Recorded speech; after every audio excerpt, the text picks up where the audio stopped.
people of Marawi are nostalgic for the besieged city they love but no longer recognize.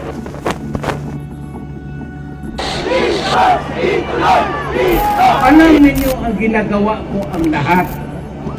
It was your greed and your immorality that did you in. The country he leads is beautiful and complicated and divided and full of stories that serve as warnings for the rest of the world. In another part of the city, Most important consideration is the restoration of the rule of law. And with rising crime.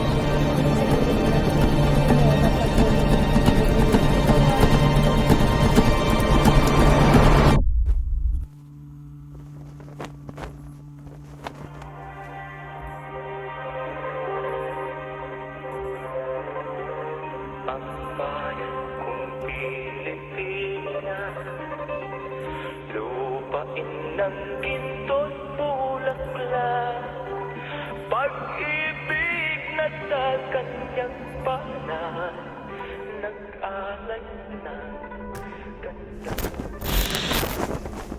16 years ago, the church gathered a total of 150,000 people in Luneta and fasted and prayed for 16 hours. We believed that God would shift the destiny of our nation back to Him. It was not just a people power revolution, it is God's people's power revolution taking place. On that same year, Cindy Jacobs prophesied that Mindanao will be the source of the greatest revival that the Philippines ever experienced.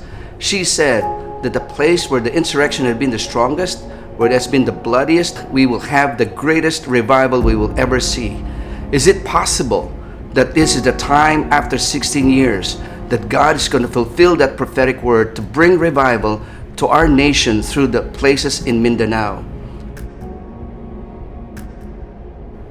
And so now we are in Davao City. Davao City, the premier city in Mindanao, where our president came from. I believe Davao City has been chosen even before the Marawi City War started. Davao City can be the place of the coming revival. Davao City is where I believe God is convening His church to face the Goliaths of violence, the Goliaths of corruption, and the Goliaths of division in our churches. I believe Davao City has been chosen by God to face all the spiritual and cultural Goliaths that have been in our land for a long time. We have never seen our Nazarites in our nation rise up to turn our nation back to Him. I believe it's time to convene the radicals of this nation to come together for a united prayer, concentrated prayer, genuine united prayer in Davao City.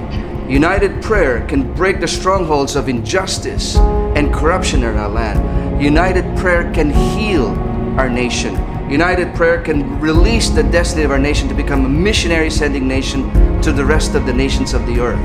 So I blow the trumpet all over the Philippines, Luzon, Visayas, and Mindanao.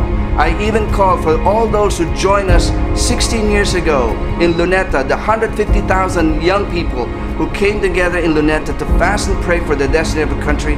I call them back forth now to come to Davao City and join us for a time of united prayer. When we cry out with one voice, I believe God will hear. When we cry out in united prayer, I believe God will respond. Come and join us in Davao.